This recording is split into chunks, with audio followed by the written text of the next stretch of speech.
Hello everyone and welcome back to the channel. If you're new here, my name is Miranda Kay, and on this channel we dive deep into pick a card piles or pick a pile, and we go deep into the soul, messages that you need to hear from the dragons, from spirit, from ancestors, from all kinds of beings in this realm and other realms.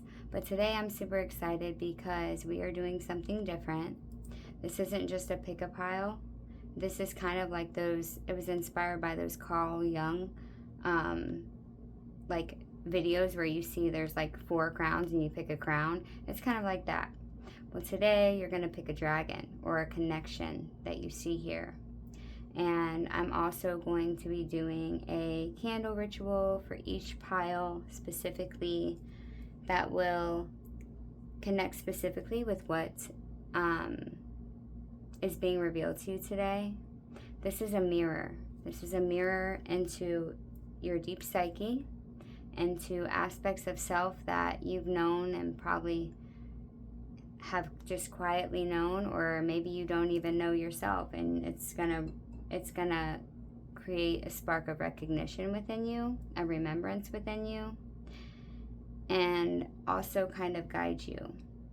So there's a hidden archetype within each of us, a deeper pattern that shapes the gifts we bring into the world and the way we move through life, and even the shadows that emerge when those gifts become wounded or suppressed. Okay? So I want you, without further ado, without telling any more, I want you guys to pick the dragon connection that is calling to you most. You can close your eyes. I'll ring the bell. Closing your eyes, becoming aware of your body. Take a deep breath in through the nose. Hold and exhale. Deep breath in again with your eyes closed.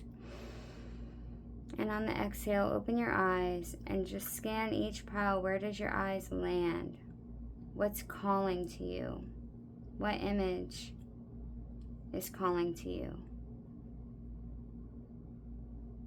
Your soul knows, your body knows. Just allow it to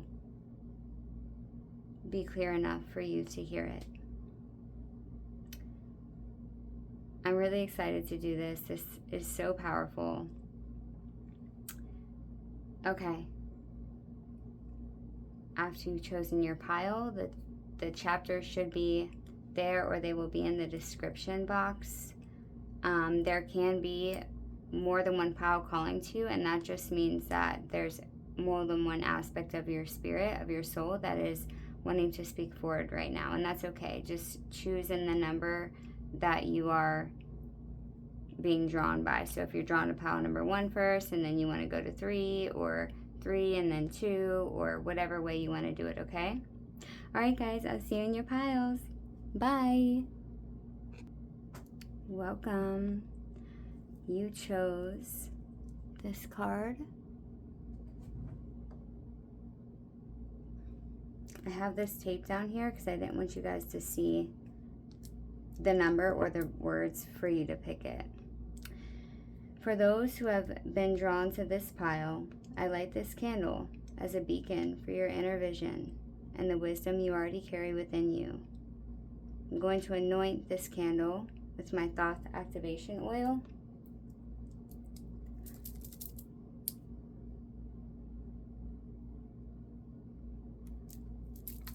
Which I created to help you connect with the wisdom that you hold and the knowing that you already have within you, that already exists within you. So I will be anointing this candle for you with this oil, and you can allow yourself to let the flame be a focal point as I'm doing your reading, so you may receive the messages that you need to receive, or that you're meant to receive in this mirror exploration.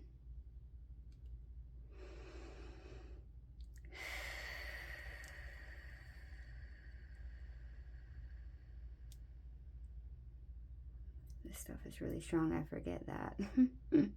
I've had it for a while now and I barely used it. I'm going to go ahead and anoint my forehead with it as well so I can connect to the energy here. Okay.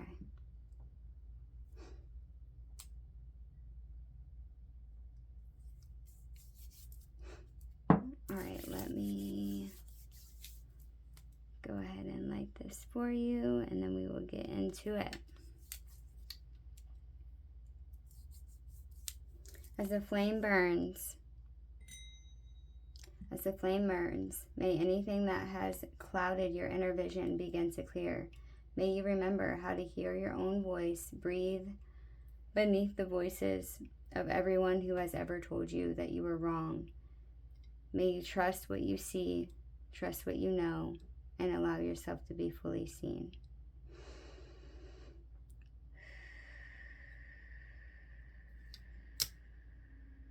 And so it is.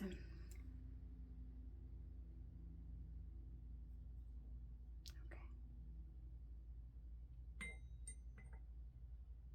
Hopefully y'all can see that. Can you? Yes. Okay, perfect. All right. So, let's get into it, y'all.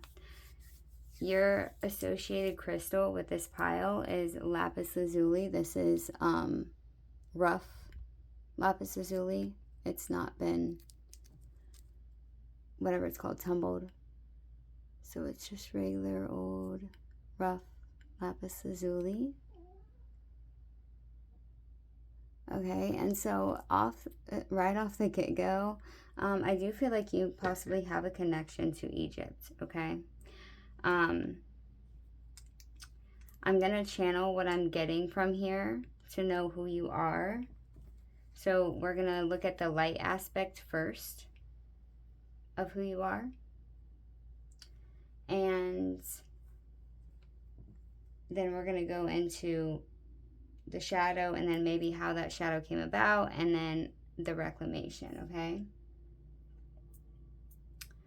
All right, so already the number 37 here, and if you can't tell, this card is connected to the third eye chakra, okay? So the third eye could be very significant for you in whatever way, in many different ways. Before I take this off, I want to just channel to you what I'm getting about you. I'm connecting into your soul, into your blueprint, who you are, and the power within you that you're meant to carry into this lifetime. We have an elven princess warrior next to this blue-gray dragon, shoulder to shoulder, side by side.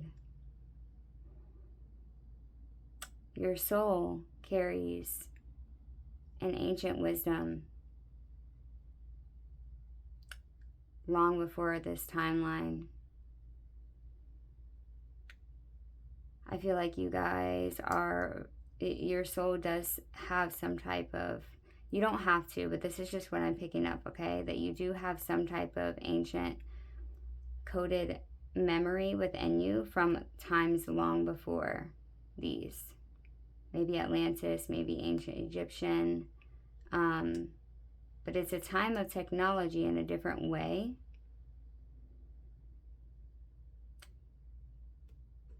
You are a visionary.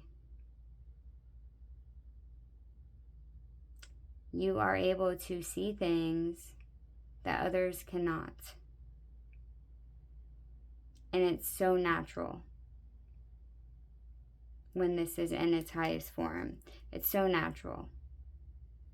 And I feel like you were some type of leader or guide for others. You could resonate with being some type of warrior here. I see like a warrior energy. But it's a warrior energy through a companion of draconic energy of trust. And knowing that they are in full alignment. They help each other. They work with each other. They're in like, I'm getting like telepathic communication as well. I feel like this is something that you have earned over lifetimes. you have honed, I mean, like you've honed in this skill over lifetimes. My third eye is starting to buzz now. You can come off to other people like the person that has the answers. A lot of people could come to you to see their way out of situations if they don't feel like there's a way out, or if they can't think of something, or if they're just at a dead end. They could come to you for advice.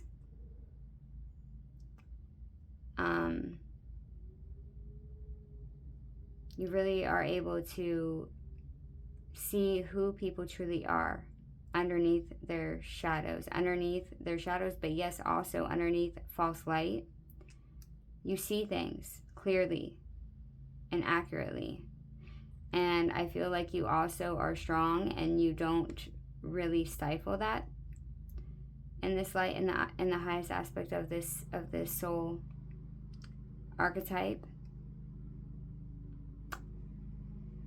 Oh, lovely. We have lawnmowers going now. Hopefully that's not going to be too loud.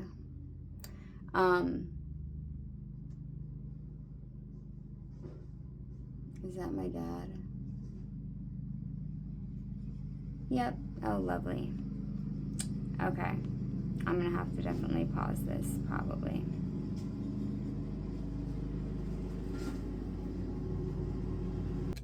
Okay, hopefully I can just take out the sound later.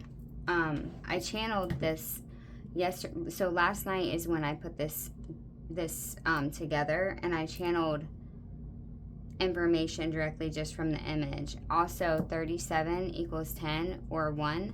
So you could be somebody that has gone through many death and rebirth cycles, or being able to integrate one thing and then move on to the next. Okay? Like a whole aspect of yourself, and start brand new over again. Always shifting, always changing, always growing, wanting to help shift the world into a better place. And you just don't stop at accomplishing one thing. Like you keep going to something new. Like, how else can I help? What can I do now? How can we make this better? I feel like she is one with this draconian energy here. They are, like they're two. Like you and the dragon are one. I feel like those of you that chose this pile are someone who has keen sight and keen ability to sense and see what others cannot, because they choose this archetype, listens to their inner voice. So you listen to what the first thing is that you get instead of clouding it. I feel like there's probably people that come to you for advice to see things clearly, because you tell it how it is. And they're determined to help people, even if it makes them out to be someone that's not so loving and compassionate. And like people that tell you what you want to hear because they don't want to hurt your feelings, you don't do that. You tell them what they need to, you tell them what you see, you tell them the truth. So I also feel like your visions can create reality, or it can shift timelines. Your visions are something that is so unique because it's born from an ancient embodied wisdom. Like you could be from a time when draconic living grid was alive, before the fall, before the false matrix come down. Like you hold the vision of the golden age. Maybe you have golden age of Atlantis in your DNA, or you were a visionary in a time of golden Atlantis. You're channeling it from other places or other times. There's something about your energy that's very old. It's been around for a long time. That's what I'm getting from looking at the card. And maybe you incarnated with this ally here that is meant to assist you and nudging you back into your own true voice and true power from within. Okay, there's also this lapis lazuli. It's also a very ancient stone that the Egyptian used. Something about Egyptians painted their eyes with it in order to see like the gods, or be able to perceive the gods, or something like this. Maybe you just feel connected to ancient Egypt, which does come from Atlantis, so it's connected, right? Yeah, that's what I channeled last night. Okay, let's pull off this tape. and see what it says. Okay, we have shoulder to shoulder. Let your wisdom and determination pave the way to a better world. You are stronger than you think, and your vision has the power to create change. Trust your inner strength and let your intuition guide you forward. Yeah, you're meant to be a seer, a visionary, a leader with what your ideas, like the way that you see things that could be better, the way that you can perceive a different way, because you're meant to awaken back up this ancient way of being.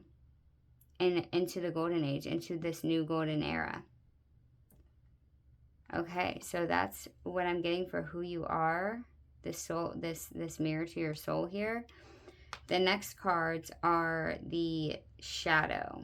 So basically, how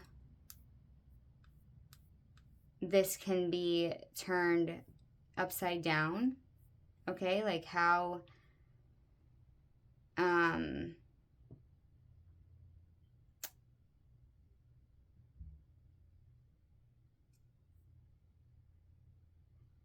yeah, how this archetype can be,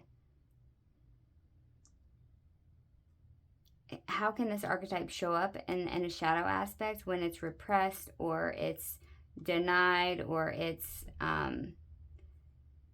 disrupted. Okay, which living in this world, it's going to be in some way, shape, or form just from society alone and childhood alone. Because when you have visions like this, a lot of people are going to be like, no, that's not true. Because a lot of people don't want to wake up, right? A lot of people don't want to see what is truth, okay? So, let's see.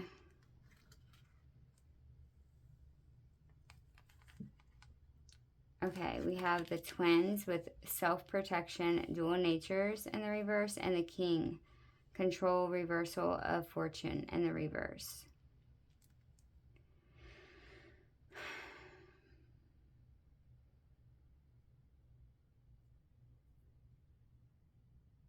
Dual natures. Also, I'm also noticing these cranes here because those have been significant.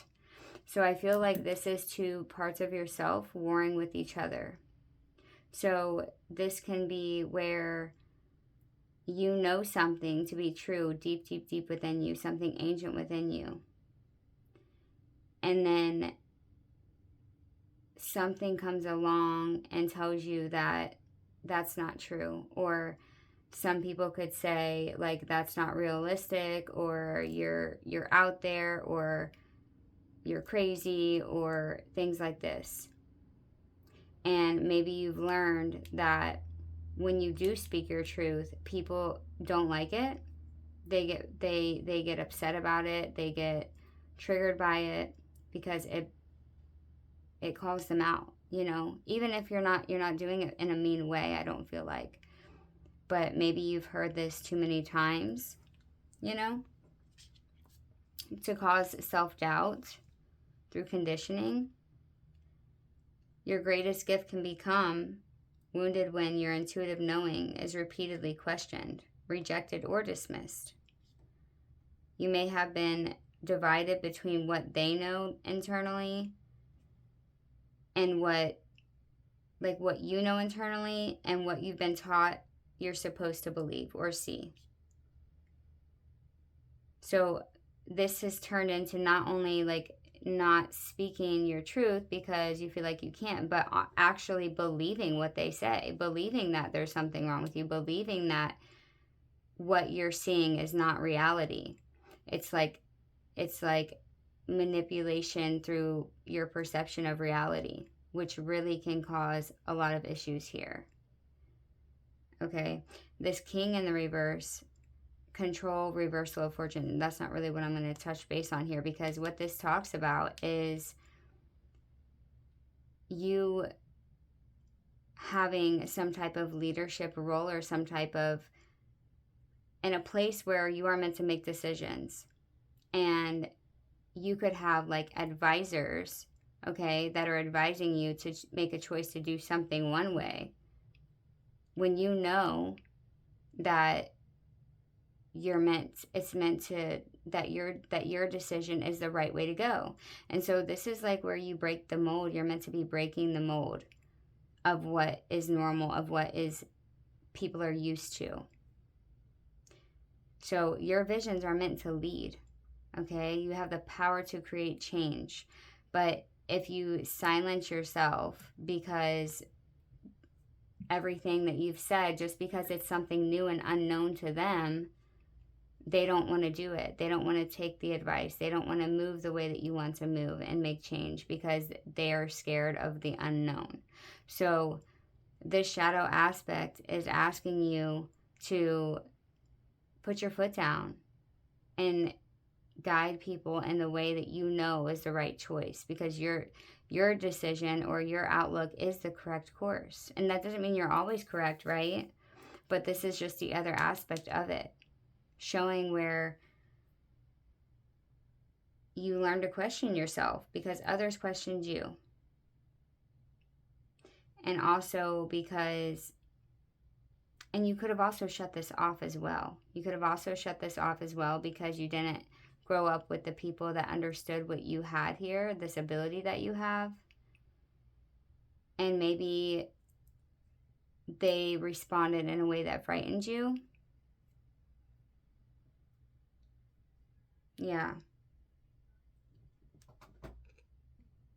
So really the shadow aspect here is that you have two sides of yourselves that are warring with each other. One side is the one that knows the answer instinctively, this ancient instinctive vision, knowing. And then the one that's been programmed to believe by every time you spoke your truth, it was denounced, it was pushed down, it was said, oh no, that's not true.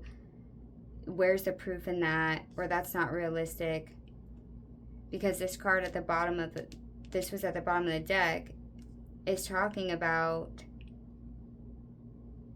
you are someone who knows how to address the situation, but is bewildered, okay, or beguiled by advisors who think they know better. See, they think you know better. You could be young and have a lot of people around you that are older that think they know better, but you are the one that is actually meant to bring this way older vision into reality to make change, okay? It's time to put your foot down and embrace the fact that now your solution is the correct one. So even though you know the correct way, you have people all around you that are telling you that your way is wrong. And that's the shadow here. Okay, and so now we're going to look into what created the shadow. Okay, and I've got some tarot cards here that I pulled. And we're gonna get into those. So what created this shadow? What happened? What experience? What conditioning created this shadow aspect of this ability? Okay, so this is the first card out, the Five of Coins. So alienation, being left out in the cold, rejection. Okay, this is what caused the shadow aspect.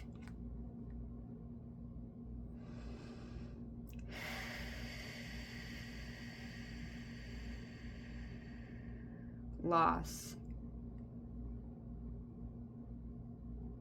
I feel like your truth really, really upsets people. And you don't have it in you to just pretend. Like, so you end up making yourself, or you end up believing that maybe there is something wrong with you. But you've been left out in the cold here. Although you've never been alone. You've been left out in the cold. People alienate you. You could feel like you're an alien. You could feel like you're from somewhere else. Also, this is very Aquarius energy as well. And I also feel like you absorb other people's emotions, or you are somewhat empathic. Okay? Because we have the Queen of Cups here in the reverse, which is emotional imbalance, fostering codependency, irrational, melancholic, gullible, extremes, wallowing, and imbalanced. Scorpio energy here. So I feel like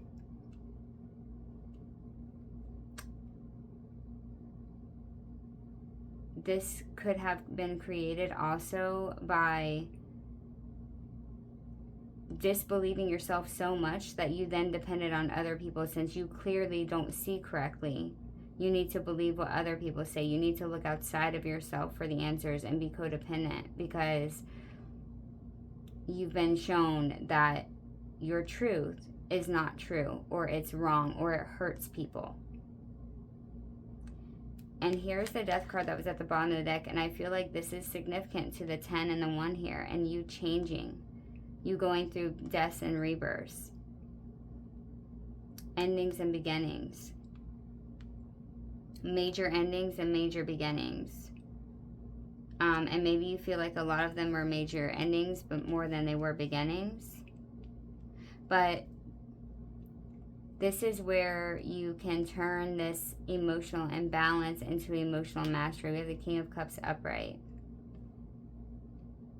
Understanding, highly intuitive, self-aware, diplomatic, psychic, feeling, emotionally balanced, emotional mastery.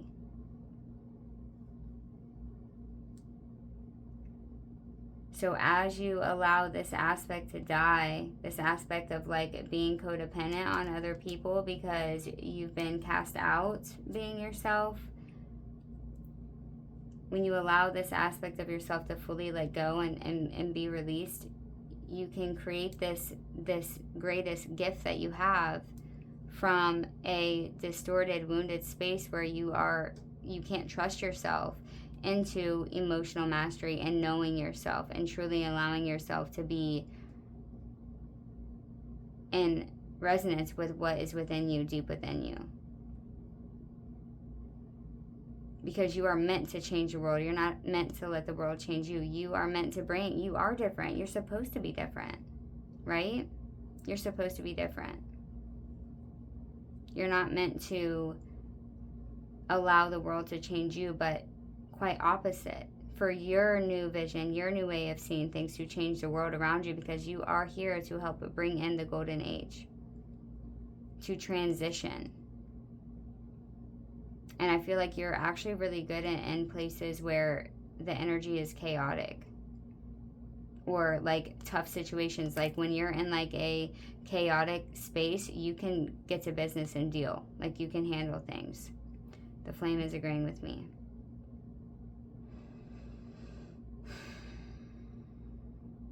I feel like also you just wanting to help everyone and then being shown that you don't get love by doing that. It's made you feel like, well, who I am and what my truth doesn't, it causes me to be cast out.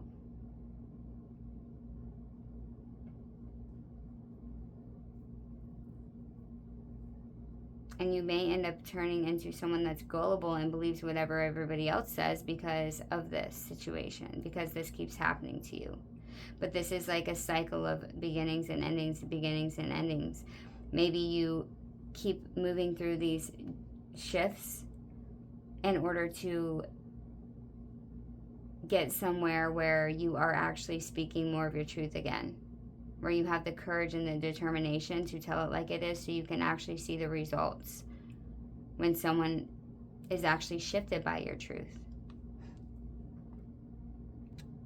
So if you perceive things deeply but haven't learned how to distinguish from this is my intuition, my deep inner knowing, from this is someone else's emotion, you can become incredibly vulnerable to external influence. So you're absorbing everyone else's certainty. And a lot of people are certainty. They're stuck in their head. They think they know. Like they're so certain, and it might not be positive. Or everyone else's fear, everyone else's expectations, everyone else's visions of reality. And suddenly, the person that's born with keen sight can't hear their own voice, their own signal underneath all the noise.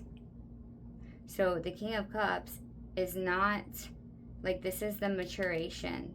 This is the mature aspect of this archetype. It isn't becoming less sensitive. He's highly intuitive, self-aware. It's becoming so emotionally self-aware that other people's emotions stop overriding your own knowing. So this is where you learn what is mine and what is not mine. You know what I mean?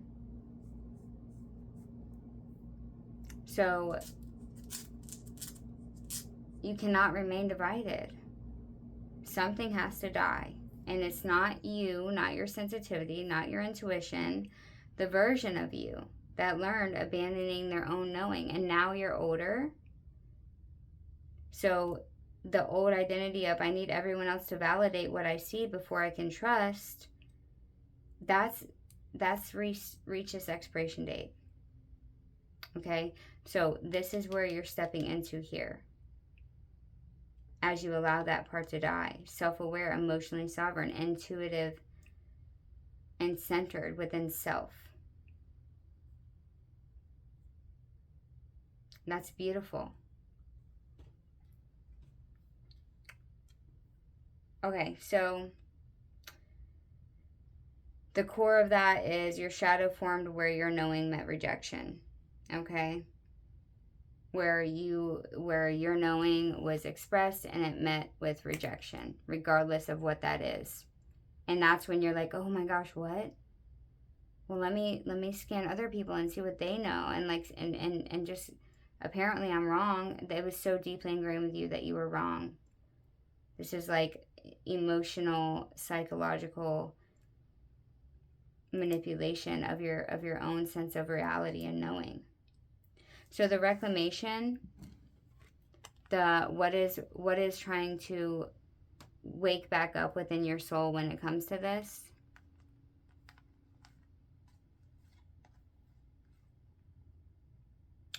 Okay.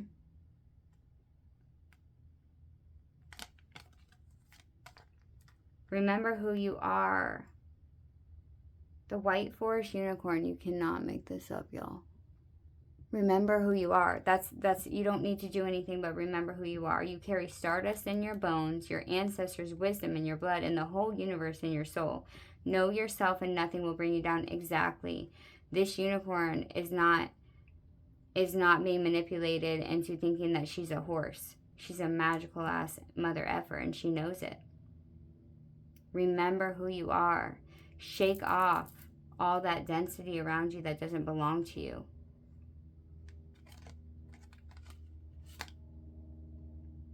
And we have the forest spirit, the beginning. Hopefully y'all can see that. I can't see the camera. There's still time to adjust or start over. Feel life flowing freely through your being. All your wishes can come true and the creative potential of a new beginning. Yeah, this is that death and rebirth. See? And you don't have to start your whole life over. You just have to shake off the falsities, the things that weren't your true inner knowing to begin with. Allow your intuition to be born again.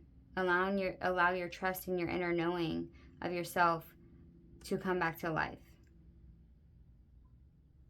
You have so much creative potential that this world needs, okay? And then we have exactly as you are with the dragon, green forest dragon. Exactly as you are. The one who is always dissatisfied with the present moment will never have a better future. Give yourself permission to feel content right here, right now. Yeah, so it's like you don't need a reclamation of doing something different. You literally don't need to do anything different to reclaim this power. All you have to do is remember who you are and know that exactly who you are is exactly who you're meant to be, and it's the perfect thing. Like there's nothing else that needs to change here aside from you remembering who you are. And allowing yourself to begin again, to let it go, new start, over and out, begin again. Begin again as if you are a newborn baby born into this world where this innate knowing is anchored in you. And just go with that. Like, so deconditioning, but I really don't even think you need to decondition. I feel like you just need to know that everything you've seen before the shadow aspect started getting activated was true and accurate, and it's beyond needed in this world. It's needed. It's desperately needed right now. We need visionaries. We need visionaries that can lead the people into a different way of being. Because this old way of being is not cutting it. And I know you know that if you're on my channel. Everybody knows that here. It's not working out. And we all can feel the shift in humanity and everywhere. I mean, the outside people that have been in power are showing. Like, it's showing. Their triggers are showing. Their weaknesses are showing. And it's going to take warriors like you with the connection to this ancient draconic lineage to activate this change in this world, to step into the golden age. You are a freaking unicorn. You carry stardust in your bones, your ancestors' wisdom in your blood, and the whole universe in your soul. Know yourself and nothing will bring you down. It's time to come back to self. That's all you have to do, exactly as you are. Wow. You don't need to become more worthy. You don't need to become more psychic or more evolved. You just need to trust your own vision while allowing yourselves to exist in the present instead of constantly chasing the next version of themselves. Trust what you see without abandoning who you are. Trust what you see without abandoning, oh snap, without abandoning who you are, pile number 1. I hope that this did resonate with you. I really enjoyed doing this, and it was an adventure moving through your psyche and through your shadows and through your what caused the shadow, and letting your soul tell you what you need. And you don't need anything new. You just trust yourself before you reach for outside validation or external validation, because I'm telling you right now, you're so unique that not many people are going to be able to validate you. But there's going to be people that resonate with you when you start putting this truth out there. You are going to call to you the people that do know your same truth. I can't tell you how many people that I have talked to that have the same downloads of truth about the past, about the present, about the future, that I've never met before. And this stuff is not written in books. This is things that I have downloaded within myself. So you do have a tribe out there that does resonate with you, and I'm one of them. So remember that. Exactly who you are. Remember who you are. This is the I am. Who are you? I am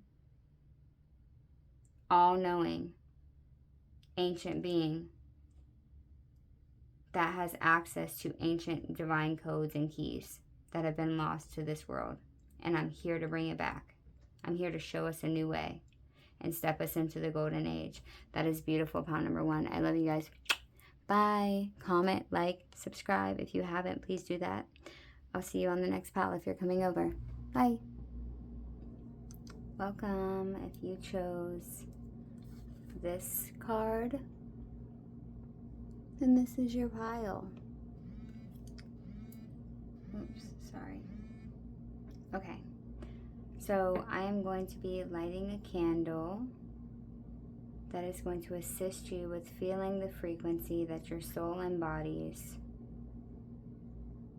underneath all the shadow and anything else that has stifled it. I also have the blue candle still burning over here because I didn't want to distinguish it. So I'm going to let it finish burning. That's what that's doing there. And I'm going to anoint it with this Eternal Heart oil.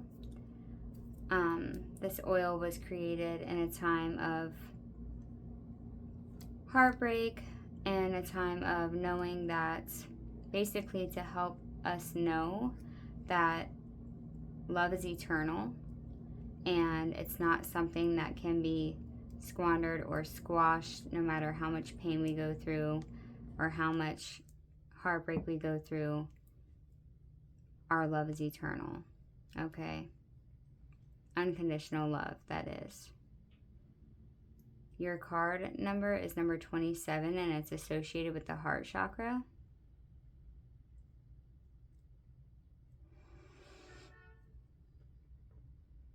Honk, honk. Interesting. You heard that? I'm going to also anoint my heart with it as well so I can help emit this frequency.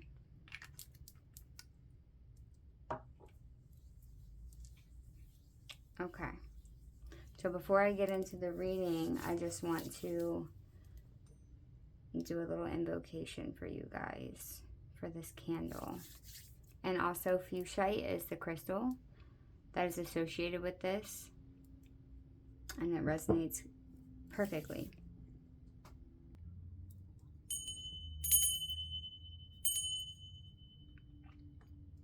Okay.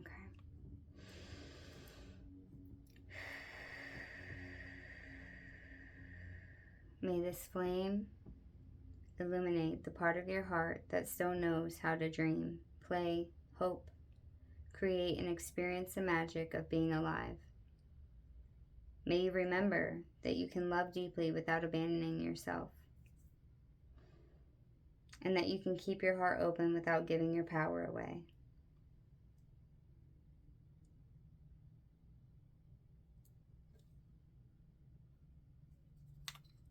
And so it is.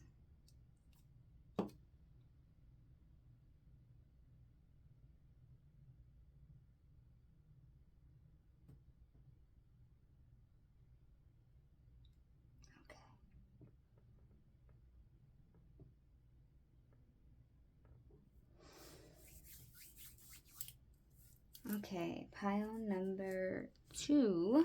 I feel wrong saying that because it's not just like a pile. I channeled some messages last night when I was putting this reading together for you.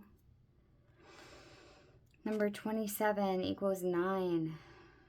9 is a very sacred number of higher consciousness in my book. This is associated with the heart chakra. It says full speed ahead. Fly towards your dreams with your heart as your compass. Let the wings of love carry you over any obstacle. You have the power to create your own adventure, and it starts with the first step today. There is a little fae girl riding on top of this dragon. These mountains could represent the obstacles that get in your way when it comes to being a person like you, holding the frequency that you hold.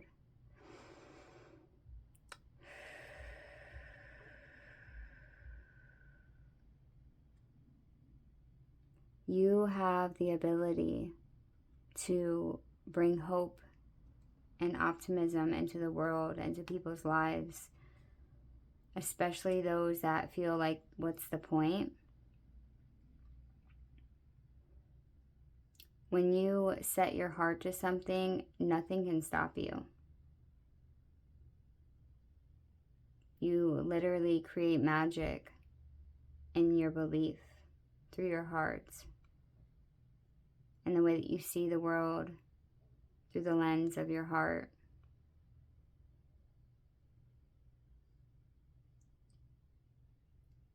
Naturally, on a soul level, you carry the frequency of someone who... Oh, I just heard the doorbell. I think it's my son's medicine. Give me just a second. Okay, sorry about that. Tap me in, spirit to pile number 2's the heart frequency.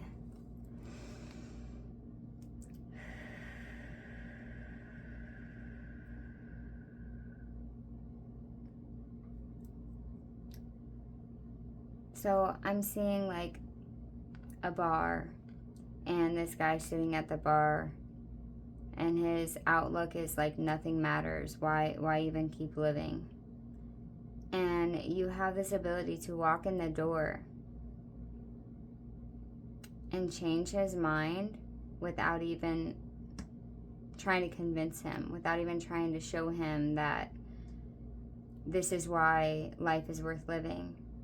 But you change his mind by making him laugh, by telling him about your adventures, by openly being so free and optimistic about life that it makes him remember the magic is still alive in the world, everywhere. You could pick up a stick that has moss growing all over it and see the life that the stick is now holding. No matter how much rockiness, no matter how much decay is around you, you're able to find the light. You're able to find the love, the joy, the passion.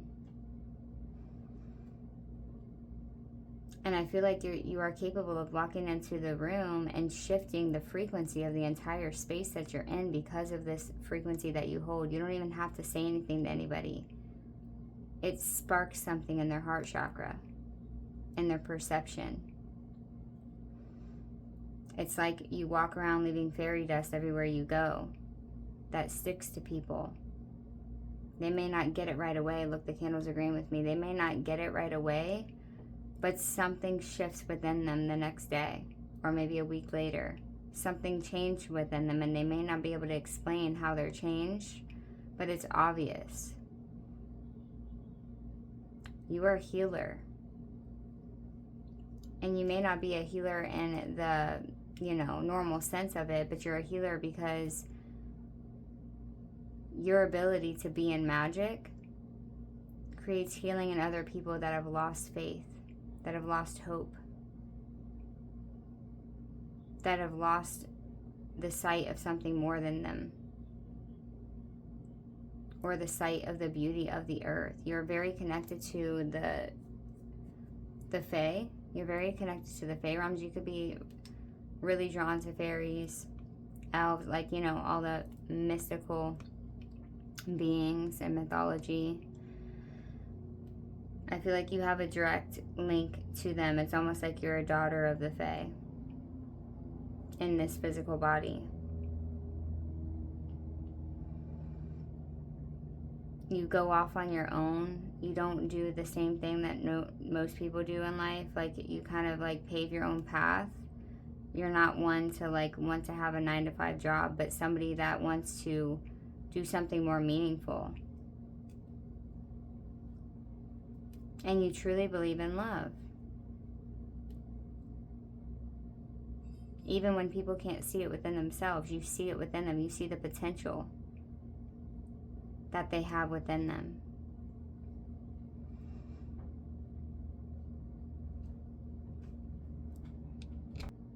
Sorry about that, I got interrupted.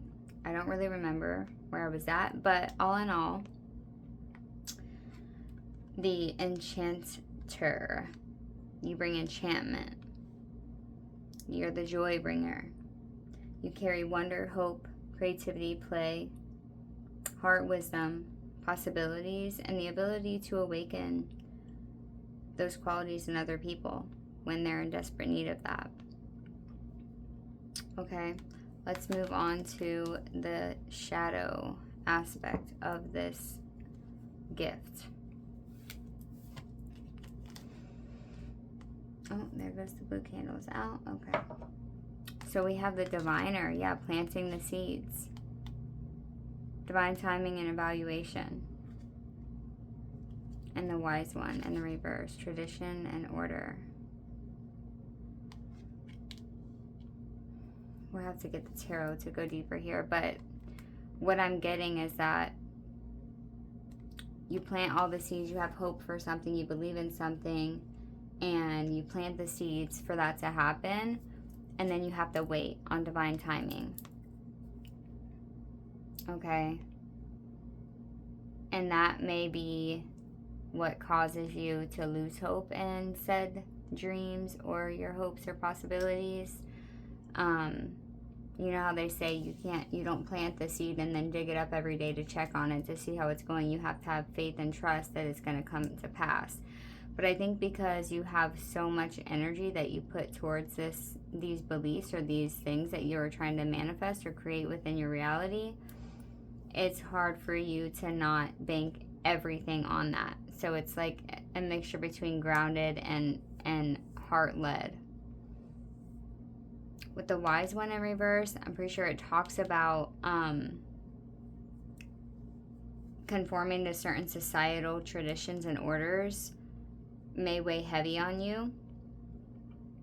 And so it's asking you to break free from that mold, but do it sensibly. Do it sensibly. Don't just throw your whole world away and run for something that's unrealistic type of thing. So the shadow is like you can go too far, put too much into something,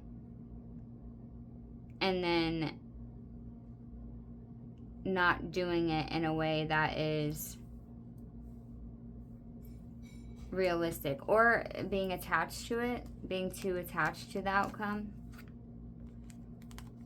Okay, let's see what caused this shadow to begin here. Okay, yeah. So we have the Six of Spirals. This is success and victory. So you have received, so you have done this. You have put all of your heart and your joy and your passion into something, and you've won it. You got what you wanted. And then we have the Ten of Stones. So then you become entangled in it and possessive over the outcome, to where it ends up being causing the one thing that you wanted so deeply ends up causing strife and suffering, because you put so much into the thing that you were trying to build that you can't let go of it. You get too attached to it, too entangled with it. And then we have the Four of Mirrors, which talks about detachment. So attach, detach. Okay, so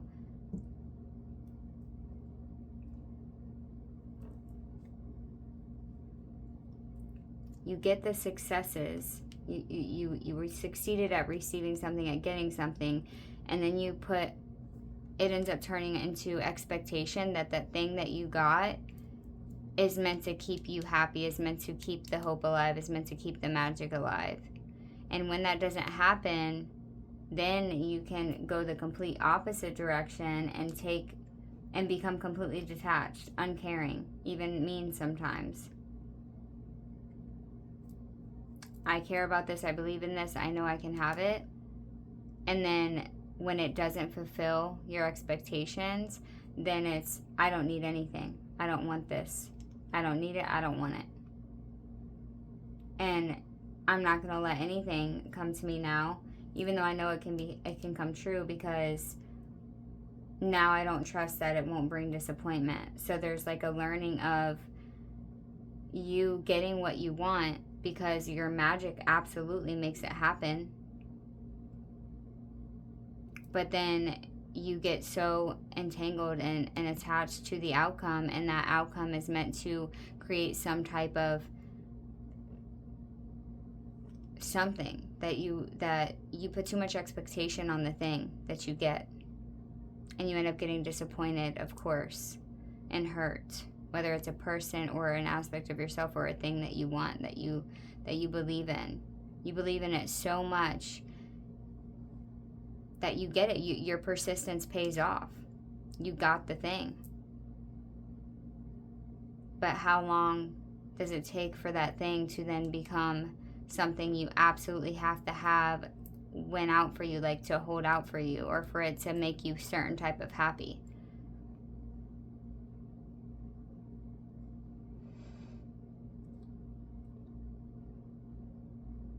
And it ends up creating suffering for you. So then you completely go the opposite direction and detach from everything and not believing in anything, not wanting to believe in anything, trying to protect your heart here. We have the Storyteller with the Hermit, and it talks about bringing your aspirations, your desires, your wants to the surface, and kind of like decipher what story you've placed upon it.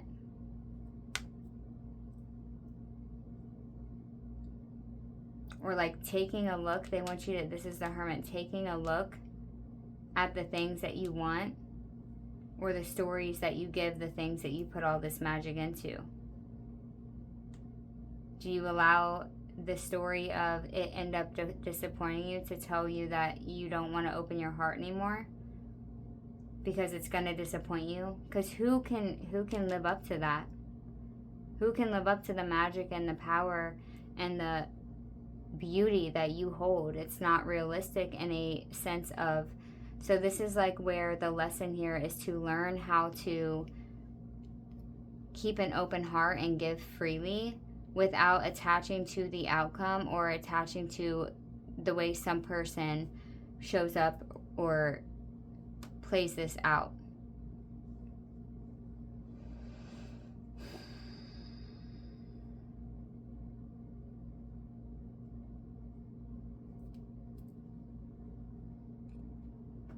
Yeah, so the storyteller says, go inward, evaluate your apprehensions from whatever let you down.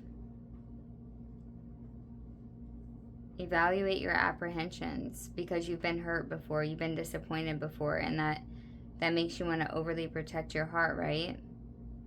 Because it's almost like you don't believe that anybody else can live up to the magic and the belief and the possibility that you have for other people. You might put so much expectation on someone else's potential. Let's just look at this in a relationship aspect.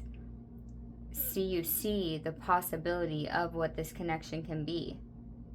And then when ultimately that person doesn't fulfill your expectations of who they could become, then you close your heart off and you become detached from anything. Well, I'll be safe if I just don't believe in anybody ever again. Bring your secrets and desires into conscious awareness is what the storyteller is telling you. Bring your secrets and desires into conscious awareness. Don't run from the feeling. Don't cling to the outcome. Understand the story underneath it. The solution isn't believe harder, and it isn't stop believing. It's like become conscious of the story you created around what happened. So you're like clinging to some type of story that you've told yourself because of what happened here, because of getting the success, becoming possessive and obsessed with the outcome, and then it ultimately failing you, letting you down, disappointing you, and closing your heart off. And so what did you tell yourself? When I believe I get hurt, or when I want something deeply, I lose it? Or if I let myself hope, I'm setting myself up for disappointment. Or maybe I have to stop caring before I can be safe. So the storyteller is asking you to look at the story rather than living in it unconsciously. That's how you free yourself from the shadow. And this Ace of Stones here is beautiful because this is abundance. This is saying there's more. There's more. These are lessons. There's more love. Okay? Because the shadow is saying there's not enough. Not enough possibility, not enough time, not enough magic, not enough certainty. So you cling to what you have. And then you become overwhelmed and then you detach. And underneath all of it, the Ace of Stones saying there's more. A fresh beginning, a new cycle, endless possibility, abundance. Your heart didn't become cynical because you were foolish for believing. You may have become cynical because you learned to attach your entire sense of safety to whether the thing you believed in actually happened.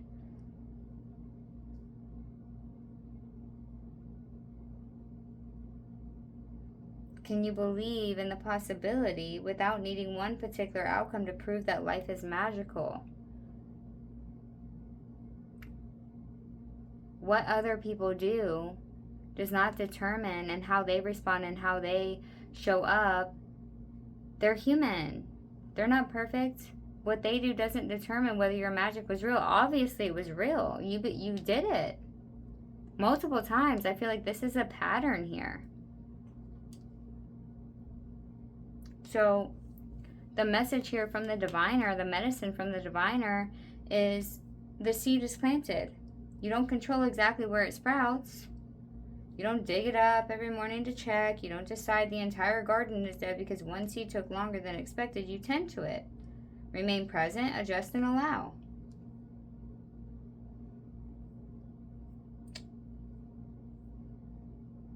So, let's look into the reclamation here, okay? What is your soul asking you to remember about the power you already carry?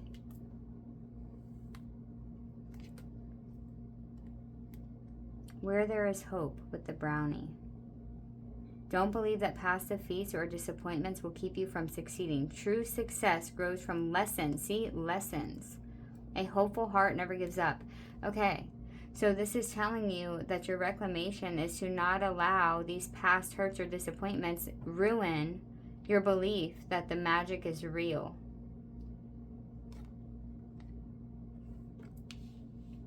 And then we have you decide with the woodland podpuck.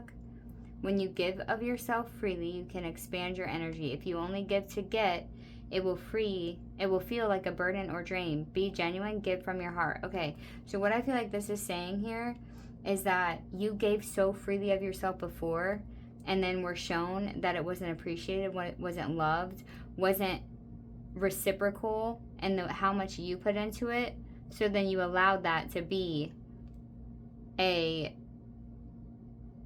reason for you to be like, no, I'm not giving anything without getting the exact amount first, because I don't feel safe giving all of this and for it to be taken advantage of or be taken for granted. Yeah, that's what it's saying. And so they're telling you that you just needed boundaries. You just needed boundaries, not to close your heart off, not to become bitter, not to put expectations on other people, but to know boundaries and to know that other people's responses or do's or don'ts does not determine anything about you or your lack of ability to see true magic in the world. And then we have Shine Bright, Forest Elf Queen. It's never a mistake to give of yourself. Some will take it for granted. Others may take advantage of it. Do not allow bad energies to overpower your light. See what I'm saying? Like the energies of the outcomes of this beautiful, genuine heart frequency that you freely gave in your early years.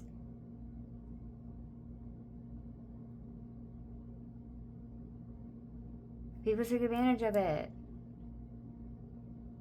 They took it for granted. But that's not meant to cause you to dim your light. No. It's continuing to spread this heart chakra energy, this heart energy, this childlike wonder and energy and love. And to not allow what they do to determine how you feel. You just must detach from outcomes here while still freely opening your heart and giving of your heart, because that's what you're here to do. This is beautiful pile number 2. I resonate with this deeply. This is a hard balance to have, and I get it. Maybe this reading will help you. I love you guys. Don't forget to subscribe, like the video, comment down below if you chose this pile, and I'll see you in the next one. Bye.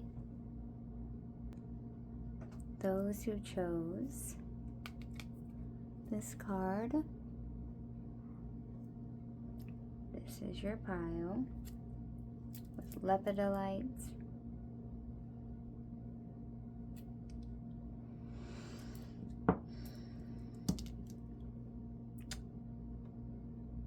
I light this candle.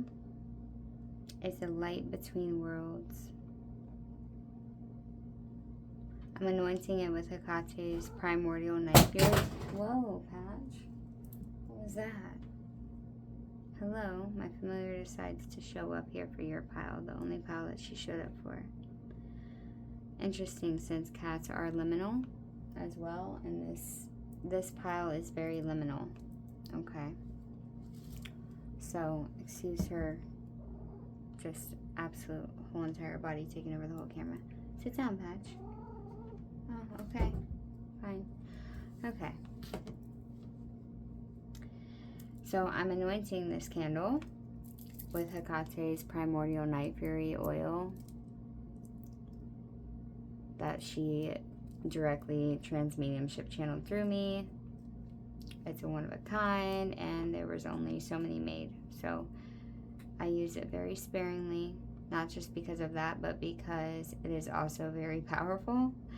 She's saying to anoint my third eye, my temples, and the back of my throat chakra. Okay. So I'm lighting the candle as a light between worlds. I'm anointing it with Hecate's primordial night fury oil. An oil connected to the dragon energy of seeing beyond what is immediately visible while remaining connected to the human experience, and traversing through the liminal spaces between worlds, between realms, between realities, between times.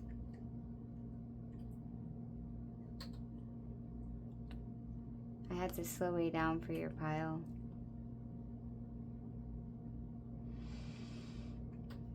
And do a few other things to get in this resonance for you. So this pile is going to be much slower. And I'll wait for that to finish burning, I guess. Okay. May this flame illuminate the wisdom that is ready to come through you. May you receive without feeling that you have to carry everything. May you remember that you can be deeply connected to the divine, to the universe, and to something greater than yourself while still being fully here, fully human, and fully yourself. You don't have to retreat from the world to hear what is sacred within you. Allow yourself to listen.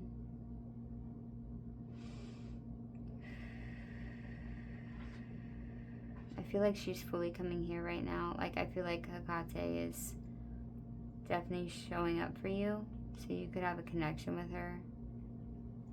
The number on your card is number 45. While I wait for the green candle to finish burning out, I'll go ahead and channel here some of the messages. My fingers off. Okay. 45 equals 9. The number of higher consciousness. There is a very deep, devotive energy here. It's sensual. I'm getting remembrance.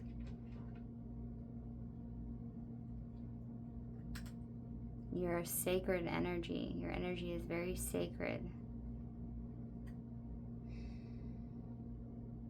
I have a sense of wanting to protect this bond that you have with this draconian energy.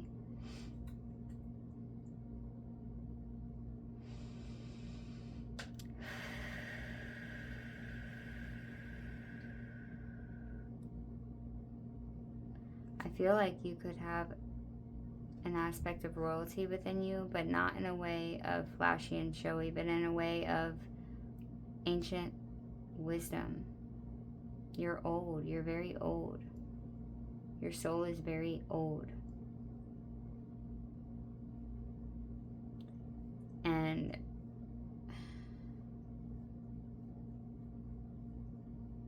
this is reverence. It's like reverence.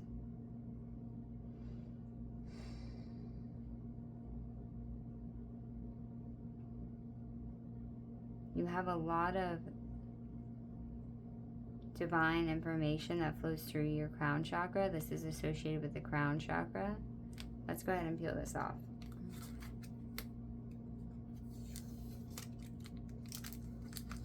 I covered it because I didn't want you guys to choose from what was on the card. So this is the crown chakra. We have the Pact of Destiny. Yes, it feels so divinely sacred like this. Cherish the deep connection you have with the universal consciousness and the higher wisdom that flows through you. You are part of an infinite network of souls, and your light is an essential part of the collective awakening. Maybe this is why I wanted to slow down and honor you, and why you're the only pile that a deity is showing up for.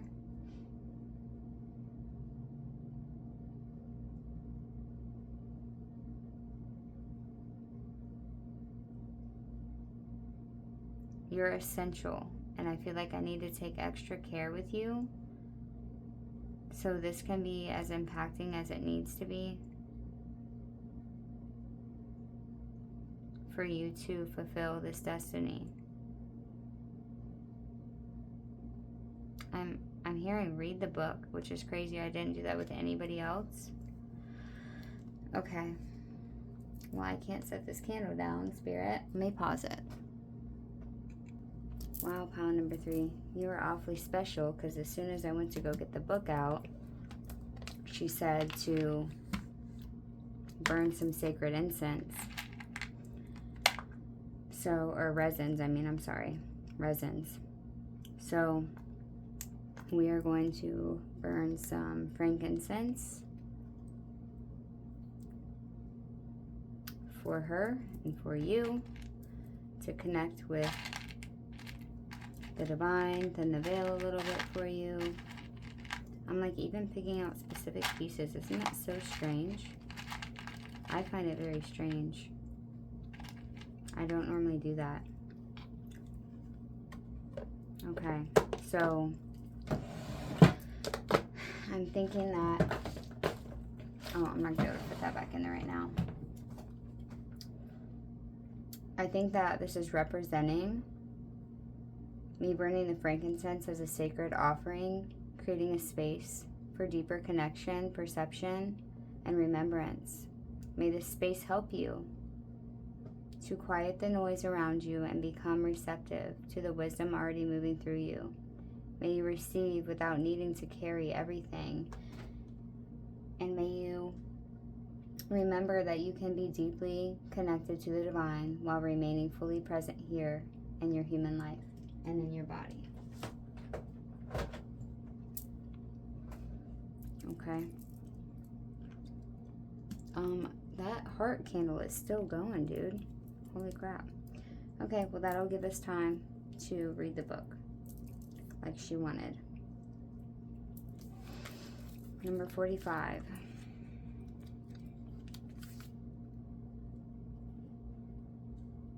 Oh, I keep seeing that little squirrel. At least his tail is healed. Poor guy. There's this one baby squirrel that the other squirrels pick on.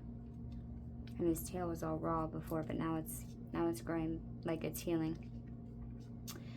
In the soft light of the crown chakra, a powerful scene unfolds. A noble dragon and a beautiful princess, united in a pact beyond time and space. The dragon symbolizes wisdom, strength, and divine insight, our connection to the higher consciousness we carry within. The dragon watches over with love and understanding, representing our spiritual guide, inner light, and wisdom. The princess, with her eyes closed and aura calm, represents the soul's trust and acceptance of divine guidance. Their connection is beyond words, grounded in deep love and trust. Hopefully that's in frame. Is that in frame? Kind of? No? A little bit? Okay, I'm just going to hold it there. This scene reminds us of the destined pact. Oh my gosh, this scene reminds us of the destined pact we have with our spiritual guides and higher self. Through the crown chakra, we are called to open our minds and hearts to the wisdom that flows through us. As we listen to our inner voice and follow our soul's guidance, we unlock infinite possibilities and divine support. The crown chakra connects us to our higher purpose and spiritual nature. This chakra represents our link to the divine and universal consciousness. In the card, the dragon and princess symbolize the soul opening to divine wisdom, embracing inner guidance with trust. The dragon embodies our strength, wisdom, and belief in our unique abilities. The union of dragon and princess shows us that we have access to a limitless source of divine guidance. Trusting our intuition allows us to use our spiritual senses to shape reality. This card urges you to trust your inner wisdom and divine connection. Let your intuition guide you, and know that you are a channel for divine love and wisdom. When you listen to your inner voice, you'll find that all the answers lie within. Let go of doubt and embrace your true nature. You are a powerful creator, and with faith, you can shape your destiny and create a life filled with light and love.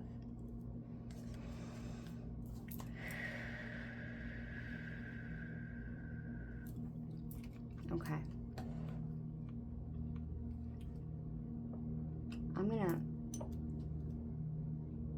I'm gonna pause this, let this charcoal disc get more white, and let this candle finish burning. Okay, finally. I light this candle as a light between worlds.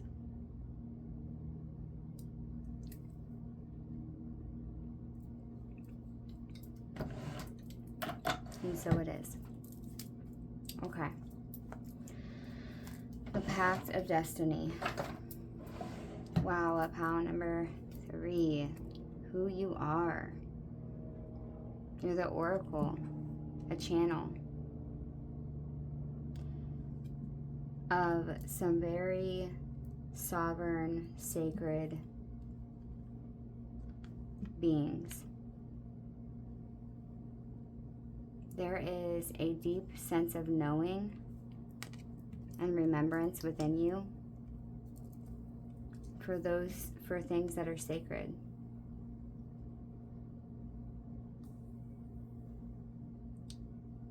I don't feel like you actively seek out messages from the divine. I feel like they arrive within you without you even knowing why you know them or how you know them.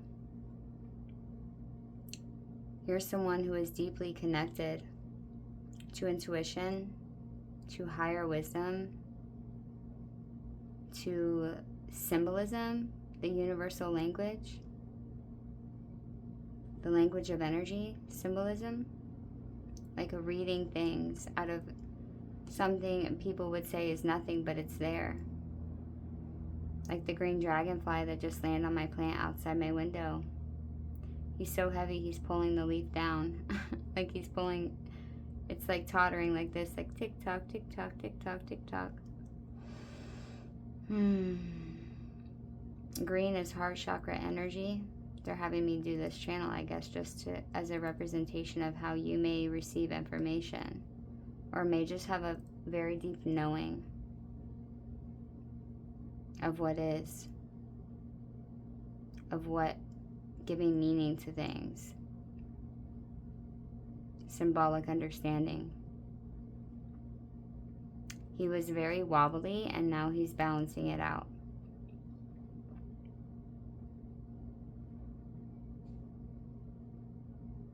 He just looked up at me. Oh my gosh, I didn't know they could bend their eyeballs that big. He just like, doot doot. Like he was like, yep. Thank you, dragon. It's a dragon, duh.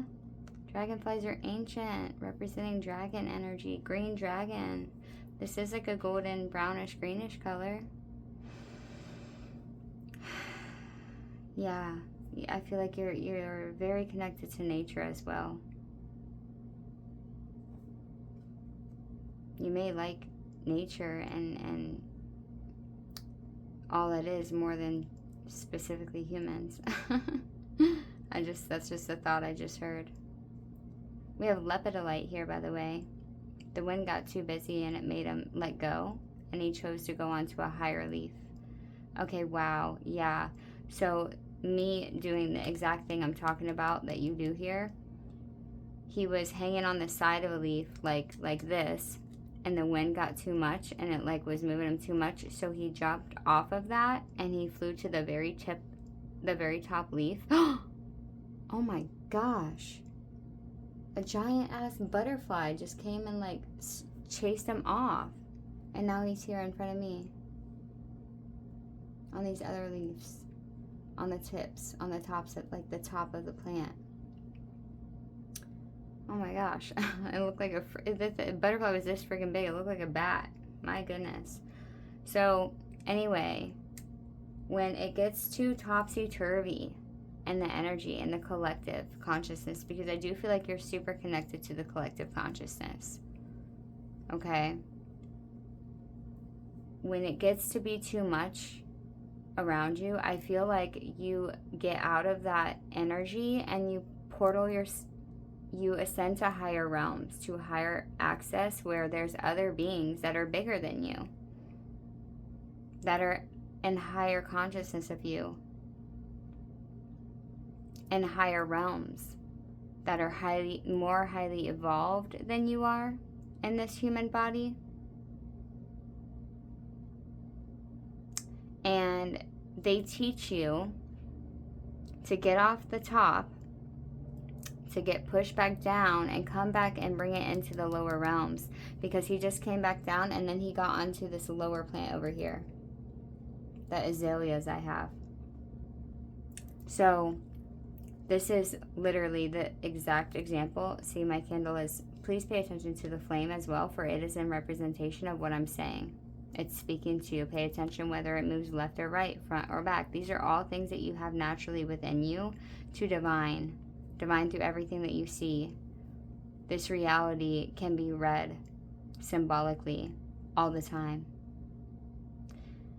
So instead of escaping to the higher realms, I'm giving you an example of how you can actively be embodied in sacred communion with the divine while still fully being in this human form, in this human life, within nature. Okay, I got way off topic. Anyway,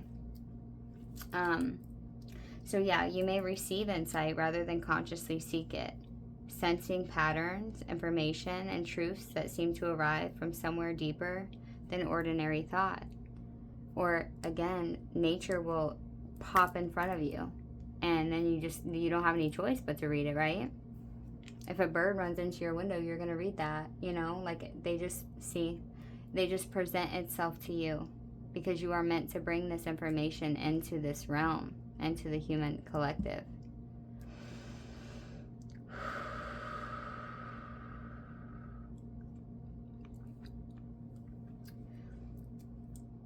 You don't have to chase the wisdom. It just moves through you. It just moves through you. And sometimes I feel like you don't know why.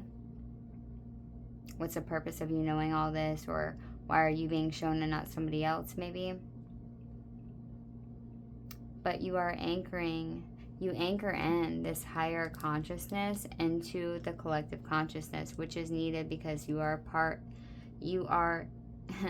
light is essential. Look at the candle. Your light is essential part of the collective awakening. It's essential. Do you understand what that word means? Essential means that it's absolutely not an option to not have it. And I feel like this is why this reading has come slowed down, and I've become to create a sacred space for you, because it's so necessary that you feel this transmission through my energy into yours, that you receive it in the depths of your soul,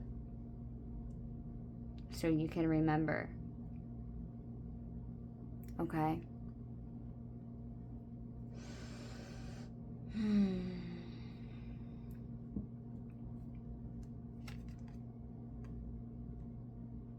This is your destiny. You're destined for this.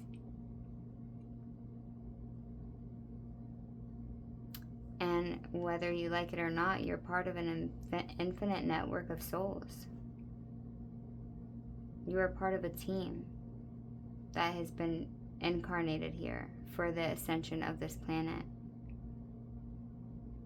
You are so needed, and I know it's a lot, but you're so needed if you chose this pile. Like, desperately needed. Like, not an option. We gotta have you. We gots to have you, baby. We gots to have you. Okay. Let's look at the shadow. How does this gift, oh, we have 3 of these. How does this gift present itself in a shadow form? Okay. Yeah, relationships. The Poet with relationships and vulnerability. Oh, wow. Look, there's a thumbprint there. I never noticed that. There's a thumbprint on that feather. Feathers could be very significant to you. You could like to write or journal or draw or paint or something like this. And we have the Guide in the reverse. Yeah. Inheritance and correction. Yeah. And the Alchemist in the reverse. Balance, invention, and destruction. For the love of, wait, what does it say? Love El Kugula. For the love of, I can't remember what that says now. Another feather and quill. Look at that. It's the same thing. You could be really drawn to like using these old feather and quill pins. Maybe you're meant to. Maybe that will connect you back into this ancient awareness. Also, oak leaves, oak, oh my gosh, I can't. Acorns, shells, crystals, bones. You could work with bones too. Flowers.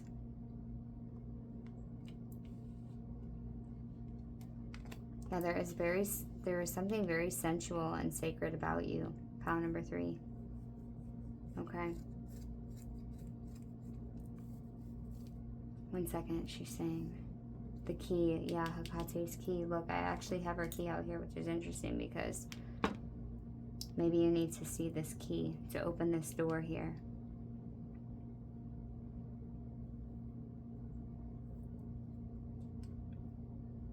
One second, let me see. Okay. I feel like there's a shadow aspect of yourself that sometimes you may want to retreat because the noise is so strong from the collective consciousness. And maybe you feel like you have a job to do here that you inherited where you need to fix it all. Like it's your job to save the world. It's your job to fix what's been done wrong. After a long struggle to put things right, not helped by others, you have found confidence in your ability to overcome whatever's next. Take a moment to congratulate yourself on your perseverance and make room in your life for the next challenge. This is where you're at. You're like, thanks to no one besides myself, right? I have to take this on. You feel super responsible for righting the wrongs of your predecessors, of people that came before you, of humanity before you. Okay? The Alchemist in the reverse here says, here the alchemist's genius is uncontrolled, throwing them into an unbalanced situation of stress and anxiety. Too much has been abandoned in the search for a fresh start. Rather than burning every bridge you have, reassess and accept a middle ground. Too much has been abandoned in the search for a fresh start. Rather than burning every bridge you have, reassess and accept the middle ground. So I feel like there could have been some like tower moments here that caused you to, it's almost like I can do it better by myself. You know what I mean? Like maybe you have attempted to connect with others before and get their help, and it's like every time you do, it backfires. And so it's like me against the world, I guess, because every time I try to trust or like bring other people in, it never helps the situation. But with the Poet here and relationships and vulnerability, I feel like you're meant to let yourself be vulnerable and human. Like, yes, you have this strong, powerful destiny, but that doesn't mean that you're not supposed to live through it. Because the Poet talks about there's love on the horizon, but it doesn't necessarily have to be Okay, so it says there is love on the horizon and it's up to you to embrace it. Whatever your hesitations, it's time to accept the heart-pounding, tumbling chaos that is opening yourself up to another. Write poems, find your song. Love is creative work. Be your imaginative, authentic self and let other like-minded people flock to you. This is when you will experience true happiness. Yeah, let other like-minded people flock to you. You are meant to radiate vulnerability and openness regardless of the past. So that way your team, like look, it says you are connected to an infinite network of souls. Okay? And sometimes we come across people that, yeah, they might be, they could be a part of that soul community, but that doesn't mean that they're necessarily at the stage for the responsibility that you have accumulated or the ability that you have accumulated. So maybe you kind of give up on humans specifically in an individual level or something like this. And I'm really just getting like other people may not have their energy systems fully controlled. They may still be projecting unconsciously or whatever have you. And there's like a need for lack of judgment here, like not judging them and understanding that there's nobody that's going to be perfect, but they each have something to offer. So instead of burning all the bridges with everyone that you have come into communion with, maybe finding a middle ground and not having expectations for them will help you. But you're connected to you're connected to an infinite network of souls that are here to assist you, and you assisting them at the same time. I feel like you will rise up out of this realm and just like the dragonfly, like you just try to like, okay, I'm out, let me go up here into my realm where I feel safe, where I know that things aren't going to go wrong. Like you have so much heavy responsibility on you. You feel like the weight of the world is on your shoulders. And it's not about you fixing the whole world. I think it's about you doing your part to help fix the world by anchoring in your true authenticity and who you are and what you are on an individual level, on a I am level. Not part of the oneness, like not just the oneness aspect of self, but the I am level, okay? That the part of you that has incarnated as a separate aspect of the one, which we all are, right? Okay. So let's look at, so the shadow is like, the shadow aspect of this archetype is the isolated guide. Because you perceive so deeply, you may feel responsible for correcting what is wrong around them, around you, around the world. When the weight of humanity becomes overwhelming, they can retreat into solitude, spirituality, imagination, or higher realms where you feel safer and more understood. But you don't have to leave humanity to remain connected to the divine. So let's look at what created the shadow. What created the shadow? Yeah, these are all backwards. Okay. I can't show that one. Dang. Oh, my son is home. He's about to come in here and bust open the door. I need to cover these cards here because we got some bits out, some biddies out. Hold on. Okay. So now that I got that covered up, what we have here is a feeling of separation between, because this is the vice versa tarot. I'm going to show you in a second. I'm just trying to break up this frankincense. So the vice versa tarot has two sides, okay? So this is the original side of the Five of Pentacles, which you know, okay? There's a homeless man out here. He's got a cane. He's obviously not doing too great. All right, and you got this side. So here is you, and this could be a glass plane of the separation between those that are in hardship or don't see the divine or don't have a channel to the divine or feel hopeless or without, and you're inside the sacred temple. Okay? You hold the light, the lantern. And what I'm really getting from this right now is that he's rolling dice. He's rolling dice with his life. He doesn't really care enough. And I feel like you care so much that you're sitting in here trying to figure out, how can I help everyone? How can I help them if they're not willing to have hope and faith and a connection to the divine? How can I help them if they're not wanting my help? And it seems to really create like guilt within you that you can't create this absolute knowing and trust in the divine. The divine mother, the divine father, the divine child. It really seems to weigh heavy on you that there's this separation between you and other people. You can't force trust and faith, right? So I feel like you're carrying some type of like guilt or shame that you weren't able to save certain people. And I'm not talking about like save as in put Jesus in your heart, okay? I'm talking about like maybe you've been around people that were really lost, maybe with addiction or something like that. You could have also lost family members that were just in a completely different place than you, or loved ones that didn't see the things the way that you saw them.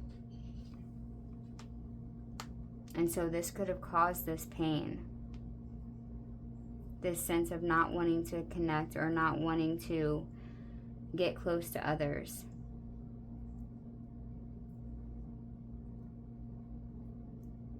And more of coming out of your individual life and going out into a global scale of trying to fix all of humanity, which is not for one person to do. Okay, because then we have the Six of Cups. We got the shadow side of the Six of Cups, so here's the original side. You can see there's two young lovers here that are just meeting. They're excited, they're playful, they're happy. It's like first love, right? This is first love energy. Can you go back and remember your first love, right? And so you may have gotten, see there's the bridge there in the background. And now it's nighttime, and here's the father here.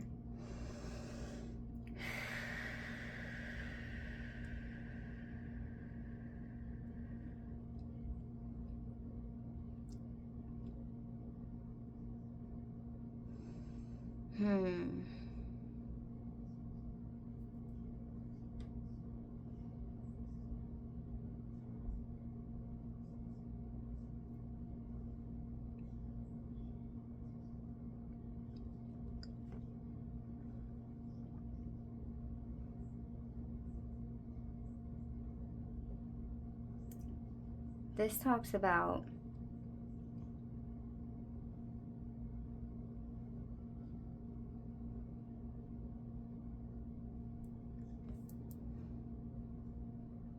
I'm pretty sure it talks about not to get too caught up in childhood fantasy or childhood love, that it's time to come in now, to not get lost in it.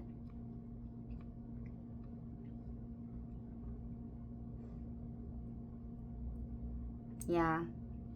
So maybe once you were fully ingrained with your humanity, your human self, and you feel like someone kind of like pulled that away from you or took that away from you, and you could connect it to some type of spiritual certainty that you weren't supposed to have children, or you weren't supposed to have a marriage and be a housewife, or be a wife or a husband and live the mundane life.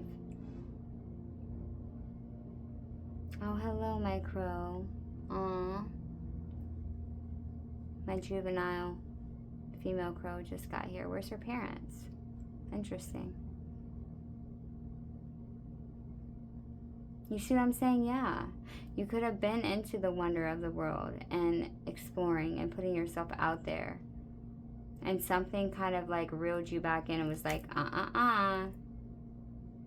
we're not going down that road. We have things to do here.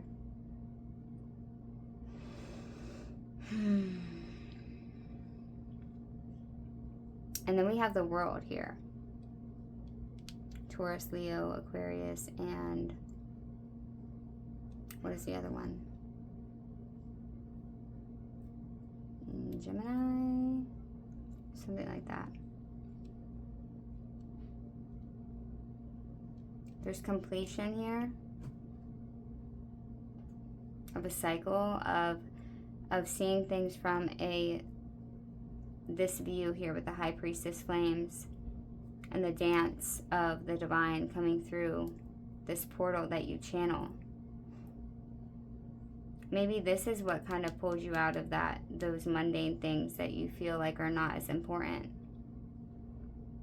Maybe you feel like relationships actually take you away from your divine purpose because you were in relationships that were fairy tale like, but that didn't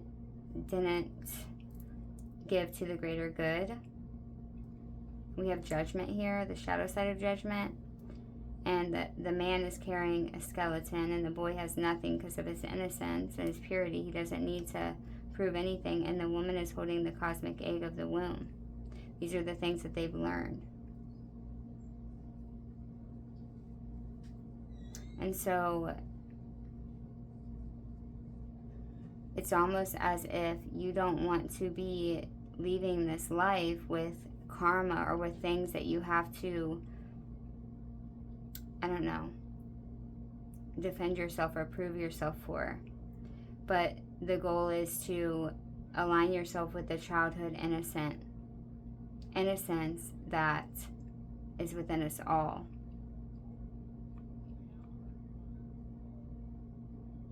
And what does this have to do with how this shadow came about?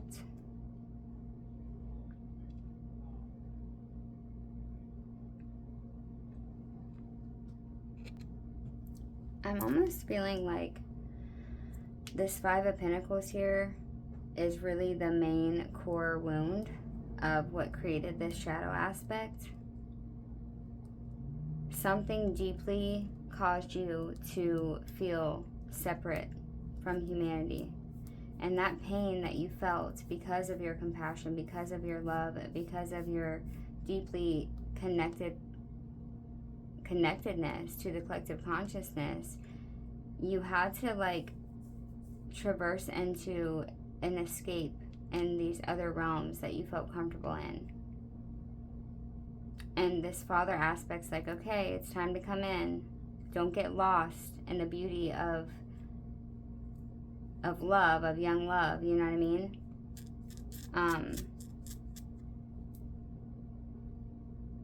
And just escape the reality that we're in because it was too painful. They're telling you to come back down to earth here.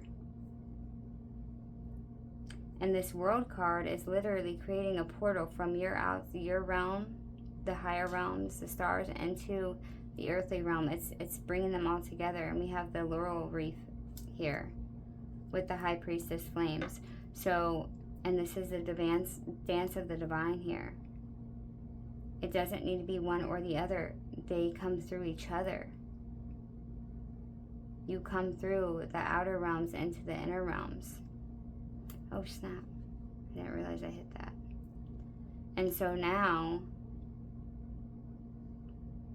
with the judgment here,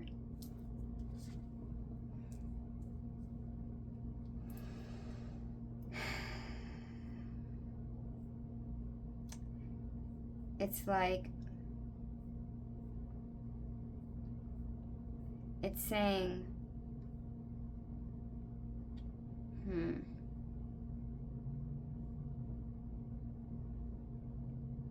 it's saying, how can you answer the new call? And the new call isn't necessarily fixing the old one that you feel like turned to disaster. Maybe it's just asking you to show up with who you really are. Releasing this pain of being separate, feeling separate. This could also be a program or pattern that was caused by your separation from the divine when you incarnated. Yes. You need to do an SRT. I'm not going to tell you what you need to do, but doing an SRT of fear of abandonment or separation will help you, because there is a core wound here, like a soul wound, that is created when we separate from the divine and incarnate here on this planet. And I feel like maybe this could be one of your very first and only incarnations, because you're deeply here to just anchor this frequency in. I just got a confirmation from the candle. Wow. So there's a sense of sickness of like not being connected. And it's like, no, you are. You're the bridge. You're the bridge. Yes, you're the bridge. Okay, so let's find out here. What is your soul asking you to remember about the power you are already carrying? Okay. We have flower fairies. Do it your way. Okay. You were never meant to fit in. Yeah, the separation. Yes, you were never meant to fit in. You were born to be wild and free force of nature, here to build new and better worlds. You can't make it up, y'all. Allow yourself to go and do that.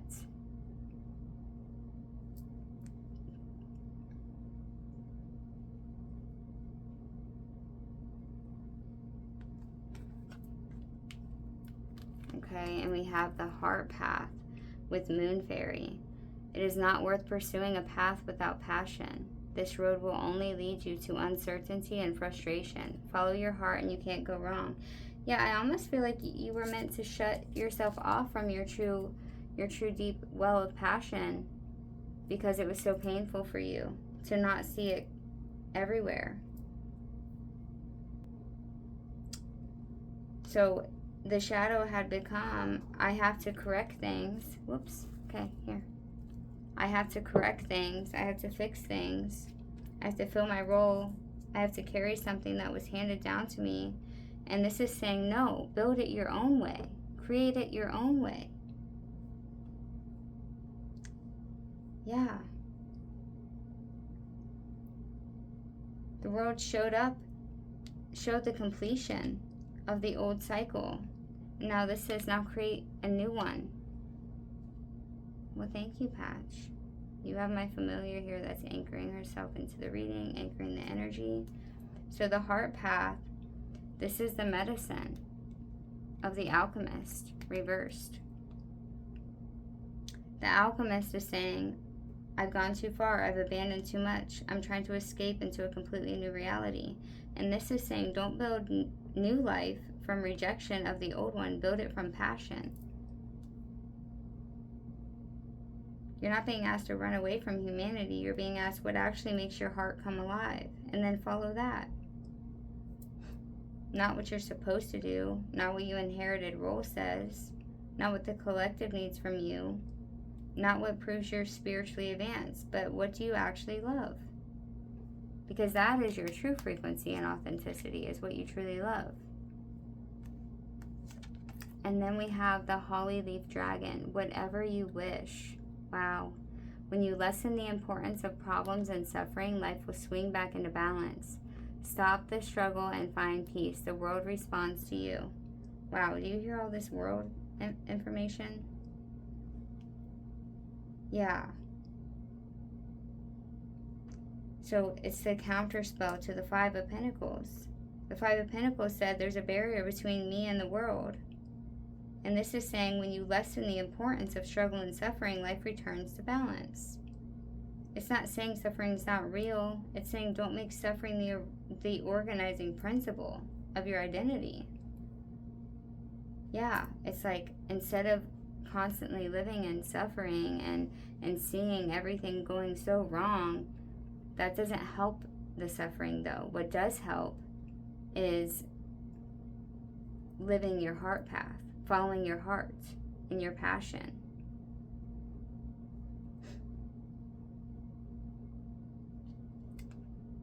So this is also talking about what the world responds to you is very much so in resonance with the original card here, of you being interconnected to a whole infinite an infinite network of souls. And your light is essential to the collective awakening. So you may have spent so much time perceiving what was wrong that you forgot that you are also an active participant in what comes next. Not just as an observer, not just as a guide, not just a receiver, a creator. A creator. Okay, and last but not least, hey Paps, one of a kind with bear spirit. From the moment you emerged into this world, you've had extraordinary, okay, I have to move my cauldron again because she's just doing whatever she wants, like always. I know, hello my love, I love her. From the moment you emerged into this world, you've had extraordinary talents. You understand starlight, animal voices, and all things magical. Wow. Wow, pile number 3.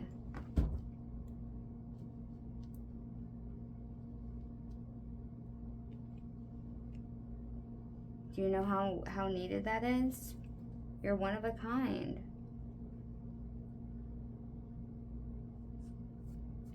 Starlight, animal voices, magical things. It mirrors this perfectly. That you have with universal consciousness and the higher wisdom that flows through you. The dragon says, you are connected to the greater field. The bear says, and you are allowed to be uniquely yourself within it. You don't need to dissolve into the collective consciousness to belong to it. You can be one particular soul having a particular human life. And that's the integration that we're looking for here. That's the reclamation of coming back into self and not self-abandoning for the sake of, because when you do, say you abandon yourself by giving, trying to take on the whole world, then what happens? You get burnt out 100%, just like that dragonfly did. That dragonfly literally gave this entire message. Do you see how simple and easy you have the ability to channel through how the world is moving around you, how the energies are moving around you? I literally channeled this whole message to the dragonfly in like 2 seconds. Right? And maybe you stop trusting those signs or listening to them or reading them, and you go the long way around everything. But it got too topsy-turvy because he was trying to hold on to a leaf that was sideways when the wind is blowing everywhere. There was so much going on, chaos. So he leaves and goes to higher realms. And then he's reminded by a divine being, boom, you are living here right now. Yes, your soul is infinite. Yes, you have a higher consciousness. But let me knock you back down off your freaking ledge up here, because you are incarnated as a human. You have a beautiful life. This is a blink of an eye to a soul. Right? So yeah, that's what I have for you. That's what I have for you. The Oracle. This is beautiful energy. And I hope that, because what happens when you do that and you get overwhelmed and then you leave. You completely disassociate, you pull away, you leave the whole thing. You get out of there.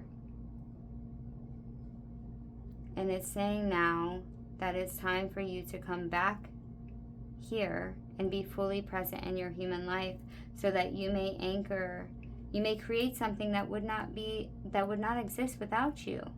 It's not about you fixing the world. It's about you creating something from your heart in a way that you want to do it. Do it your way. You're never meant to fit in. You were born to be wild and free force of nature, here to build new and better worlds. Allow yourself to go do that. You're meant to create something that would never exist without you. And that thing that you create could just be a vital, essential part of this awakening. You could create some type of invention that literally shifts the frequencies of weather modification freaking technology. Who knows? That the possibilities are endless. I'm not even going to try.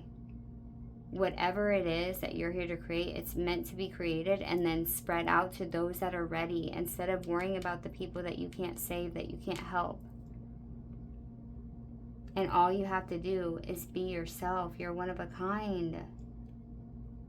No one is going to be able to create what you're going to be able to create. Because it wouldn't even be a thing. It wouldn't be anything. Nobody else is going to channel this idea, this creation, aside from you. But you got to be here to do it. Okay, pile number 3. Please like, comment, subscribe if you haven't already. Share this with somebody that you may feel like may resonate with it. And I will see y'all in the next one. Love you. Bye.